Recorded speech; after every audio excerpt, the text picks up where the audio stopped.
Everyone, আজকে আমি নিয়ে চলে আসলাম মুরগির মাংসের রেসিপি নিয়ে। তো আমি কিন্তু এর জন্য প্রথমে আমি কিন্তু কড়াইয়ের মধ্যে কিন্তু তেল দিয়ে দিয়েছি। এবার তেলটা গরম হলে সেটার মধ্যে আমি কিন্তু রসুন বাটাটাও কিন্তু দিয়ে দিলাম এবং তার সাথে কিন্তু পেঁয়াজ কুচি এবং পরিমাণ মতো লবণটাও কিন্তু দিয়ে দিলাম। তারপর কিছুক্ষণ নাড়াচাড়া দেওয়ার পর সেখানের মধ্যে আমি কিন্তু তেজপাতা, পেঁয়াজ বাটা, তারপর সেখানের মধ্যে আমি কিন্তু ছেঁড়া লঙ্কাটাও কিন্তু সঙ্গে করে কিন্তু দিয়ে দিলাম। এইভাবে আবার কিন্তু কিছুক্ষণ কিন্তু নাড়াচাড়া দিলাম। কিছুক্ষণ নাড়াচাড়া দেওয়ার পর সেটার মধ্যে আমি কিন্তু রসুন বাটাটাও কিন্তু দিয়ে দিলাম। এবার সাথে কিন্তু গরম মশলাটাও কিন্তু আবার কিন্তু দিয়ে দিলাম।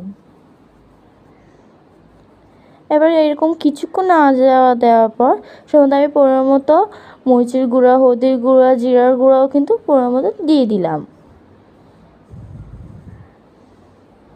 এবং তার সাথে কিন্তু হালকা করে কিন্তু পানি দিলাম, যাতে মরিচটা যেন ভালো করে যেন কষতে যেন সাহায্য করে পানিটা। আর মরিচটা ভালো করে কিন্তু না কষলে কিন্তু খেতে কিন্তু ভালো করে কিন্তু টেস্ট হবে না। তারপরে সেখানের মধ্যে আমি কিন্তু এক এক করে কিন্তু মাংসগুলো দিয়ে দিলাম মরিচটা কষার পরেই কিন্তু।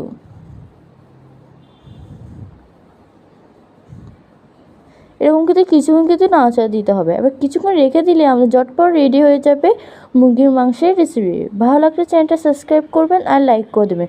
সবাই ভালো থাকবেন, সুস্থ থাকবেন। দেখা হবে পরে কোনো